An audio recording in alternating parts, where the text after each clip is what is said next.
Assalamualaikum warahmatullahi wabarakatuh. Baik, kembali lagi dengan saya, moderator dengan Devi Ayu Wulandari.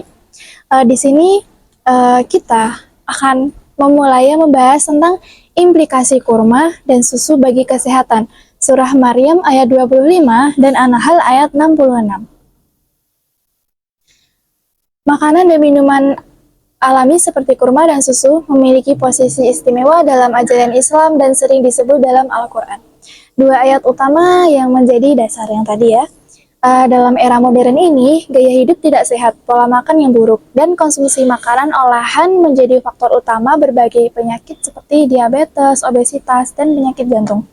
Maka, penting untuk kembali kepada makanan sehat alami seperti kurma dan susu yang telah direkomendasikan di dalam Al-Quran yang telah disebutkan tadi ya.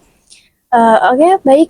Langsung saja kita panggil kedua narasumber kita, yaitu Mbak Saski dan Mbak Asfi.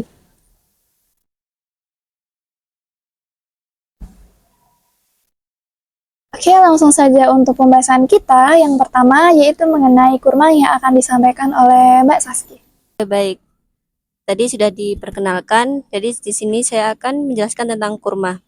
Jadi sebagian masyarakat di Nusantara mengenal kurma itu dengan tamar secara umum, yaitu atau pohon tamar dan buah tamar. Akan tetapi orang Arab menyebut tamar saja bagi buah pohon ini, manakala untuk disebutkan dalam Al-Quran ada an-nahl, an-nahil atau an-nahlah. Kurma atau dalam bahasa ilmiahnya Dextrifera pohenix merupakan buah asli dari semenanjung Arab Timur, Tengah, dan Afrika Utara. Warna kulitnya beragam, ada yang coklat, terang hingga mendekati warna hitam. Bentuknya pun juga berbeda-beda. Ada yang panjang, berukuran besar, dan kecil. Kurma kaya akan gizi, biokimia, air, dan gula alamiah yang dapat digunakan untuk kesehatan.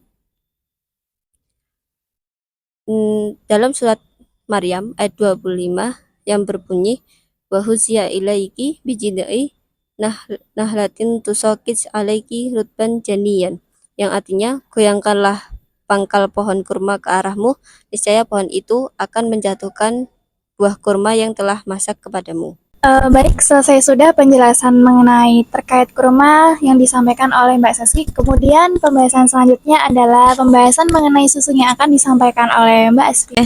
Baik, langsung saja ya teman-teman, bagi yang melihat podcast ini. Jadi langsung saja saya akan menjelaskan tentang sedikit pengertian dari susu. Seperti yang teman-teman ketahui, yang pastinya tidak asing dengan kata dari susu itu ya.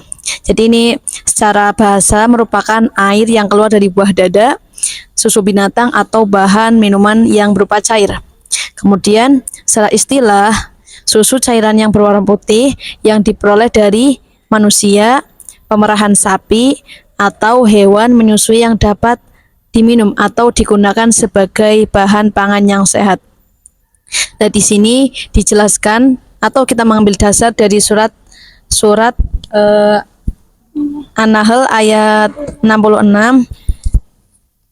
Mungkin untuk ayatnya dibaca sendiri-sendiri ya teman-teman. Ini langsung saja dengan artinya. Dan sesungguhnya pada binatang ternak itu benar-benar terdapat pelajaran bagi kamu. Kami memberimu minum daripada apa yang berada dalam perutnya, berupa susu yang bersih antara tai dan darah, yang mudah ditelan bagi orang-orang yang meminumnya. Jadi pada ayat tersebut kita bisa mengambil pelajaran atau hikmah lah. Yang pertama itu tanda kebesaran Allah, yang dimana proses biologis yang terumit ini menjadi bukti kekuasaan Allah SWT dalam menciptakan sesuatu yang bermanfaat bagi manusia. Yang kedua, keajaiban ilmiah dalam Al-Quran. Al-Quran telah menyebutkan fenomena ini jauh sebelum manusia memahami mekanisme biologis produksi susu. Untuk yang ketiga, rasa syukur. Nikmat berupa susu yang bersih dan sehat seharusnya mendorong manusia untuk bersyukur pada Allah SWT. Nah, di sini juga banyak ada penjelasan hadis menjelaskan tentang manfaat susu. Jadi ada hadis yang menyatakan bahwasanya Nabi Muhammad SAW beserta para sahabat terbiasa mengonsumsi susu baik sebagai minum harian maupun sebagai obat.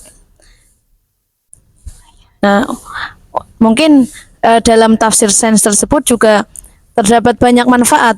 Yang pertama, ada kandungan nutrisi, laktosa, protein, lemak, vitamin dan mineral. Itu sangat banyak sekali untuk nutrisi-nutrisi yang di dalam susu itu. Makanya biasa orang-orang itu mengatakan susu itu sebagai obat penyakit. Mungkin cukup sekian untuk penjelasan dari pengertian susu tersebut. Baik, terima kasih apa yang telah disampaikan kepada Mbak Asfi.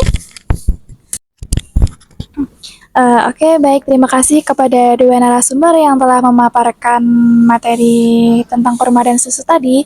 Untuk sesi selanjutnya saya ingin menanyakan ingin bertanya terkait yang pertama tentang kurma dulu. Baik, Mbak Saski, untuk pertanyaan yang pertama terkait dengan kurma. Apakah dalam perspektif Al-Quran dan sains, apakah ada kekurangan untuk kurma? Untuk dalam perspektif Al-Quran tidak disebutkan untuk kekurangan, tetapi karena Allah sudah menciptakan di dunia ini tidak ada yang sia-sia. Jikapun ada, itu akan menimbulkan problem baru dan keraguan terhadap Allah. Kalau kekurangan dari sains mungkin dari kandungan gula yang tinggi dan kurang kandungan lemak dan protein, mungkin situ. Jadi kandungan kurma di situ sendiri itu kandungan gulanya tinggi ya Mbak ya? Oke. Berikut ya Mbak, pertanyaannya adalah kandungan zat ASI dan kenapa ada beberapa perempuan yang tidak bisa mengeluarkan ASI. Nah itu alasannya kenapa sih Mbak? Baik, izin menjawab ya Mbak Devi. Tadi kan pertanyaannya jelaskan kandungan zat ASI dan kenapa ada beberapa perempuan yang nggak bisa keluar ASI. Yang pertama saya akan menjawab kandungan zat ASI. Yang pertama, kandungan gizi dari ASI adalah karbohidrat 7 gram, lemak 3-5 gram, protein 0,9 sampai 1,2 gram, dan mineral 50-17%. Nah, untuk faktor kenapa sih perempuan itu nggak semua mengeluarkan ASI, itu ada beberapa faktor. Yang pertama, faktor hormon, yang dimana ini berperan penting dalam produksi dan pengeluaran ASI. Jika kadar hormon terganggu, produksi ASI bisa menurun. Yang kedua, masalah kesehatan ini juga sangat berpengaruh bagi perempuan tadi yang tidak bisa mengeluarkan ASI. Kondisi seperti sindrom Seyhan atau kerusakan kelenjar setelah persalinan atau diabetes dapat mempengaruhi. Nah, untuk ketiga, stres atau kecemasan. Ini juga sangat berpengaruh ya. Ibu yang merasa stres, cemas atau tertekan misalnya setelah melahirkan bisa mengalami hambatan refleks atau keluarnya ASI. Yang keempat, kurangnya dukungan dari pasangan, keluarga atau tenaga kesehatan juga dapat mempengaruhi produksi ASI. Mungkin seperti itu Mbak jawaban dari saya. Oke, saya ucapkan terima kasih kepada Mbak Asfi apa yang telah disampaikan olehnya. Oke, terima kasih kepada kedua narasumber. Di sini saya ingin menanyakan lagi, apakah diperbolehkan Mbak? Ya, boleh sekali, silakan. Di sini kan tadi kan saya belum mengetahui apa sih manfaat dari kurma dan susu ini tadi tuh. Nah, yang pertama saya ingin mengetahui manfaat dari kurma yang disampaikan oleh Mbak Saski. Mungkin manfaat kurma bagi kesehatan itu yang pertama yaitu menjaga kesehatan pencernaan. Yang kedua, meningkatkan kesehatan jantung. Yang ketiga, antiinflamasi. Yang keempat, mengurangi tekanan darah. Yang kelima, mengurangi risiko stroke. Dan terakhir, meningkatkan kesehatan otak. Mungkin itu manfaat dari kurma. Baik, terima kasih Mbak Saski. Kemudian selanjutnya saya ingin bertanya terkait dengan manfaat. Apa sih Mbak manfaat dari susu itu? Baik, izin menjawab ya. Jadi manfaat susu itu sangat banyak. Tapi di sini saya menjelaskan atau menyebutkan beberapa saja ya. Yang pertama, manfaat susu itu bisa memelihara kesehatan tulang. Yang kedua, mengandung kolin. Yang ketiga, kaya mineral. Yang keempat, baik untuk kesehatan jantung. Yang kelima, membantu mencegah kanker. Yang keenam, mencegah depresi. Mungkin itu beberapa manfaat yang saya sebutkan, tapi sebenarnya manfaat susu itu sangat banyak sekali. Mungkin cukup sekian, Mbak. Baik, terima kasih Mbak Asti apa yang telah disampaikannya. Kemudian, jadi seperti itu ya teman-teman, terkait dengan susu dan kurma apa yang telah kita bahas ini. Jadi kesimpulannya adalah kurma adalah buah kaya nutrisi dan cocok untuk semua kelompok usia, mulai dari bayi hingga dewasa, dan dengan manfaat yang dapat digunakan sebagai obat untuk berbagai penyakit. Susu dapat digunakan sebagai minuman pengganti untuk memenuhi kebutuhan nutrisi, termasuk sebagai sumber protein yang mudah dicerna.